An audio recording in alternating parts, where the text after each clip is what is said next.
In a quiet room, an old clock ticked loudly. My husband John was glued to the TV, ignoring me completely.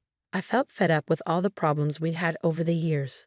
John broke the silence, sneering at me. I told him firmly, "I'm leaving." He mocked me, saying I couldn't survive without him. But his words only made me more determined. I couldn't take his neglect and his mom's meddling anymore. It was time to leave and take charge of my life. "I can handle it," I said confidently, standing up. Even though I was nervous about what was next, I felt strong. John's mom, who had been living with us for a while, walked in and saw my packed bags. "Leaving already?" she sneered, thinking I couldn't handle their family issues. I ignored her and grabbed my bags, heading for the door. John just sat there, saying, "You'll be back. You can't do this alone." As I stepped out of the house, a feeling of freedom washed over me. The evening air was refreshing, lifting my spirits. I didn't know where I was going, but for the first time in years, I felt a glimmer of hope. For 2 decades, I'd been playing the role of John's obedient wife, feeling more like a convenience than a partner. My son, Elias, was the only source of happiness, but even he couldn't fill the void in my heart. John's mom made things worse with her constant criticism and manipulation. Finding a small, peaceful apartment was a relief. It became my safe space where I could think without judgment. I ignored calls and messages from John and his mom, who begged and threatened me. I was determined to stand my ground and move forward. My coworkers at the library, where I'd worked for a long time, supported me. They had seen how I'd been struggling and were happy to see me finding my strength again. Surrounded by books and understanding friends, I started to feel like myself again and began to believe in a brighter future. While I was settling into my new life, Elias called me, sounding worried. "Mom, are you okay?" he asked. I reassured him, feeling calm for the first time in years. "Yes, Elias, I'm doing better than ever." But then he told me about the problems at home. My decision to leave hadn't gone down well. John had turned to drinking, and his mom wouldn't stop blaming me for leaving. I pushed away the guilt, reminding myself that they needed to respect my decisions. Elias hesitated but then expressed his support for me prioritizing my happiness. Ending the call, I realized this was just the beginning of proving myself to John and his mother, who had underestimated me for too long. It was time they saw I wasn't the obedient woman they thought I was. My journey to self-discovery and independence had only just begun. In my quiet new home, I reflected on the 28 years with John. What started as a promising relationship had soured over time. John's charm and our shared dreams once seemed perfect, but he became more focused on himself, neglecting our family. Elias's birth didn't bring us closer, it highlighted our growing distance. John thought providing money was enough, leaving me to handle the emotional support. His mother, Ariana, was always there, criticizing my parenting. She'd say I was spoiling Elias, insisting John never needed that kind of care. Despite her comments, I focused on raising Elias well. He grew into a thoughtful and independent man, a bright spot in our tense home. Things reached a breaking point when Ariana moved in without asking, claiming she was lonely. Her presence was suffocating. She criticized everything from my cooking to my clothes, hinting that John could have chosen a better partner. This new phase of my life was all about breaking free from years of control and finding myself again, a journey I was just beginning. Ariana's constant criticisms were hard to ignore, but what really shook me was discovering John's deception. I stumbled upon bank statements one day that revealed large amounts of money being spent from our joint account. It turned out this money was being wasted on Ariana's gambling addiction and John's secret indulgences. Whenever I tried to confront them about it, it led to heated arguments, with John always taking his mother's side. "She's my mom, Stella. She needs this," he'd insist, dismissing my concerns. The final straw came when I overheard them plotting to take full control of our finances, pushing me aside and leaving me powerless in my own home. That's when I realized I couldn't keep living under their control. The day I decided to leave, I promised myself I'd make them understand the pain they caused. My plan was simple but powerful, to challenge their egos and their control. I started by legally separating our finances, which shocked John. "What are you doing?" he demanded on the phone. "I'm protecting myself, something I should have done a long time ago," I replied calmly but firmly. Ariana's reaction was even more dramatic. "You ungrateful brat. After everything we've done for you," she screamed when she found out. But I didn't let it faze me. The time of me being submissive was over. Now I was setting my own rules, beginning their reckoning. After I took control of my finances, things got chaotic. John and Ariana showed their true colors through their anger. Their attempts to intimidate me with angry phone calls didn't work. "You think you're smart, Stella," John sneered over the phone.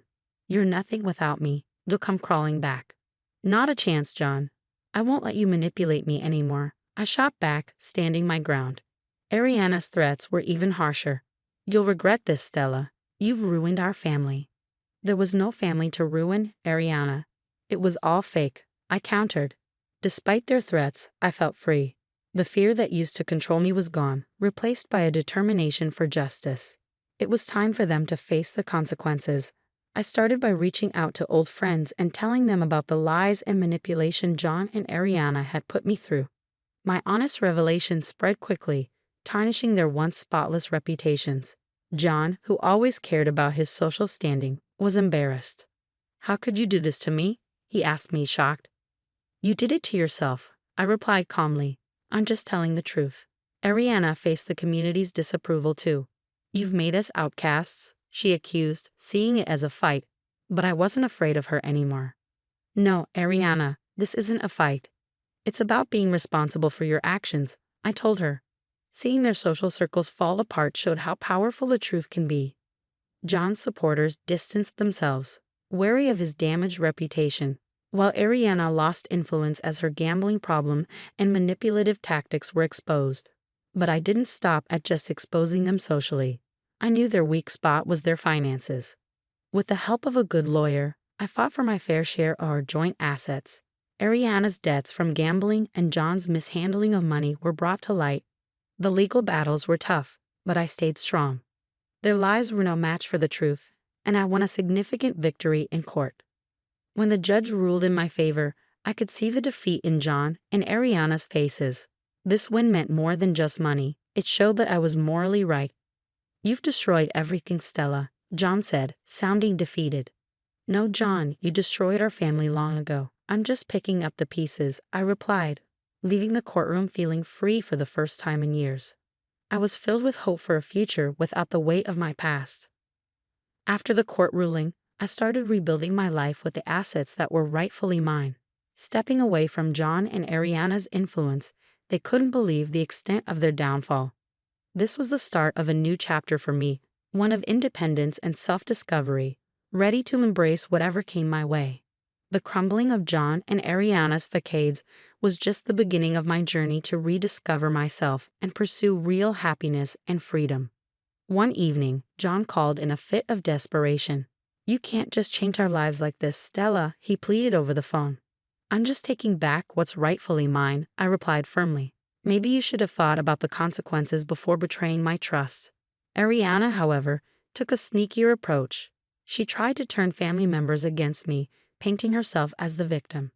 "You're tearing our family apart, Stella," she accused me when we bumped into each other at the grocery store. "This family was broken long before I left," I replied, refusing to show any sign of distress. I embraced my new freedom, enjoying the ability to control my own life. I cut off their access to me by changing my phone number and found comfort in volunteering at a local shelter, helping others who have faced similar struggles. But my fight for justice wasn't over yet. I found out Ariana planned to challenge the court's decision, hoping to get money for her gambling habit. "You won't win, Stella. I'll make sure you pay," she threatened in a message sent through a relative. In defiance, I strengthened my legal defenses, prepared to counter any challenge she brought forward. The person who once avoided conflict had become a determined advocate for her own rights. Meanwhile, John was crumbling under the pressure. His once spotless reputation was now tarnished, affecting his career. "You've destroyed everything, Stella," he admitted during a moment of reflection. "You brought this on yourself, John." "I just exposed the truth," I replied. As time passed, I watched as their seemingly stable lives fell apart. Ariana's attempt to overturn the court's decision failed, leaving her in financial and social ruin. John's professional life continued to decline, his reputation irreparably damaged. However, I didn't feel any joy in watching their downfall. Though it was an important part of reclaiming myself, it didn't bring me satisfaction. My journey was about healing and finding myself, far beyond their punishment. Regaining my independence and self-respect was a big step, but the wounds from neglect and emotional abuse were still healing. As I rebuilt my life, my main goal was to find inner peace and happiness. My journey was transformative, leading me out of the darkness of my past. I became stronger and more resilient. My story wasn't about revenge, but about freedom, a celebration of the human spirit's ability to overcome challenges. Months had gone by since the court ruled in my favor, but the effects lingered. John and Ariana had drifted from their social circles, shadows of their former selves. Then Elias visited unexpectedly with troubling news. Dad lost his job and his drinking has gotten worse. Grandma lost everything to gambling. They're selling the house, he said, the weight of his words palpable. My heart ached for Elias. Despite the distance, family ties tugged at my emotions. Did we do the right thing? Elias wondered quietly. I reassured him, though with a heavy heart, that we stood up for what was right. They made their choices. I didn't find satisfaction in John and Ariana's downfall. Instead, it reminded me of the importance of living with integrity and respecting others. In the following weeks, rumors spread about the sale of their house, signaling the end of their decline. John struggled to find work because of his damaged reputation, and Ariana was isolated as her addiction became known. One evening, I ran into John during a walk. He looked like a different person, defeated. "There's nothing to say," he finally said, defeated. This brief encounter was powerful. It showed how much our lives had changed because of the choices we made. It was here that I found true happiness, peace, and a sense of self that couldn't be shaken.